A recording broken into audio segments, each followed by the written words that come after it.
You see, Nick Foles, for all those butterflies he mentioned, looked very comfortable yesterday, and he had a very good line coming out of this one. Do the Eagles still look like Super Bowl contenders, even with Nick Foles at the time? I just think we get a little consumed with the Super Bowl aspirations, because the truth of the matter is the Eagles got 12 wins.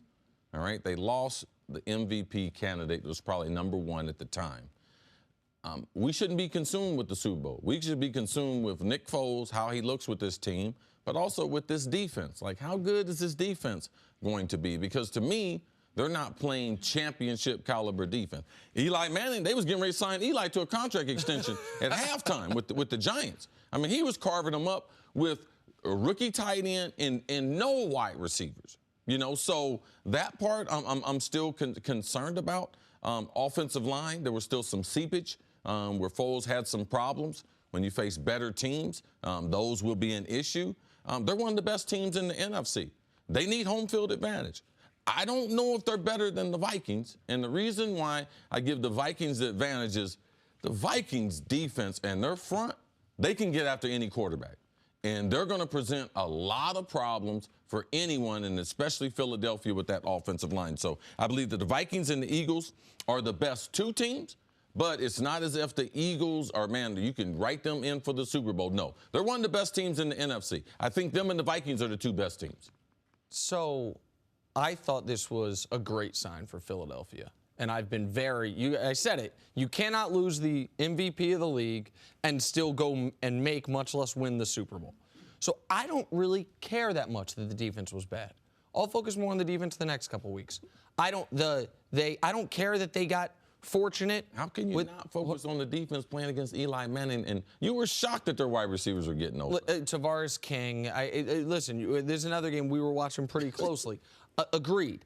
But that wasn't my point of concern for Philadelphia going into the game was not the defense. Now, I understand it's a 3-game trend for the defense now. Last 3 games, they've allowed an average of almost 30 points a game.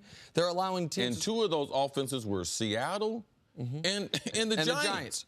Got it. But I was focused in that game on Nick Foles because I wanted to see what was this Philly offense going to look like without the MVP. The first week under Nick Foles, or without the potential MVP. And the offense looked excellent. Now, again, I understand the but it was the Giants. I get all that.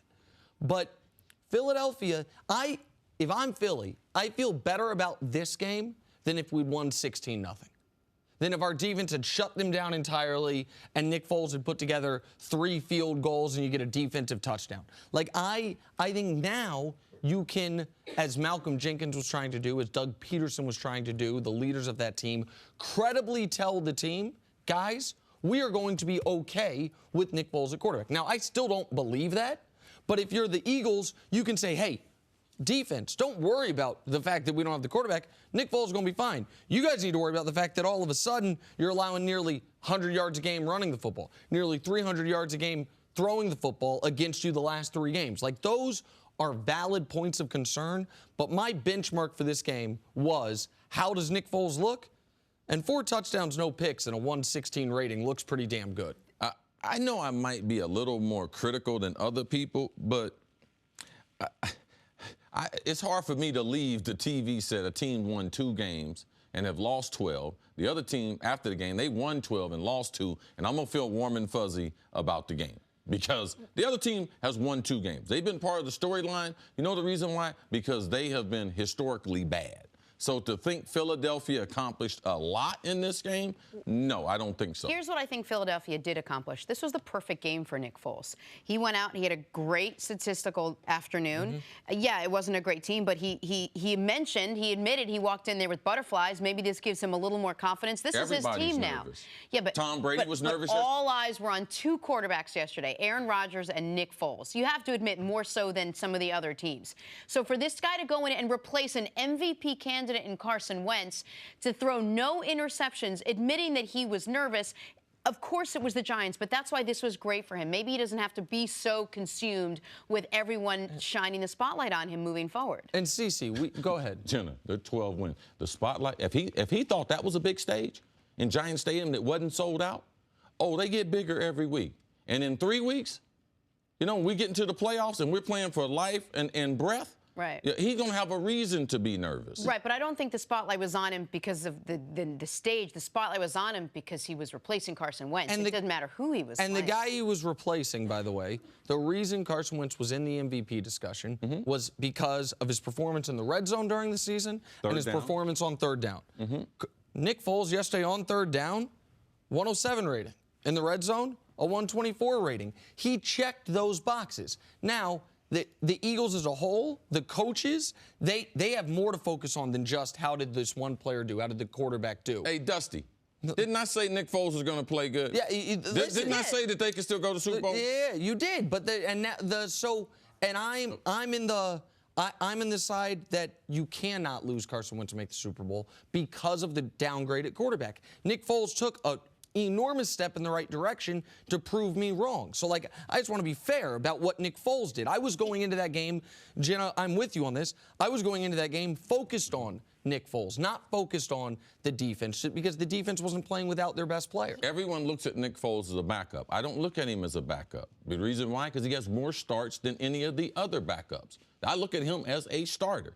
In Philadelphia, they wouldn't be a great team with Nick Foles, but they would still be a good team. Not to mention, the Eagles clinched a bye with yesterday's win, and that was also a little bit of pressure that was sitting on his shoulders. Well, Jenna, you're on this pressure thing. It's pressure on everyone. I understand You know pressure. what? There's not a whole bunch of pressure when you got 11 wins, though.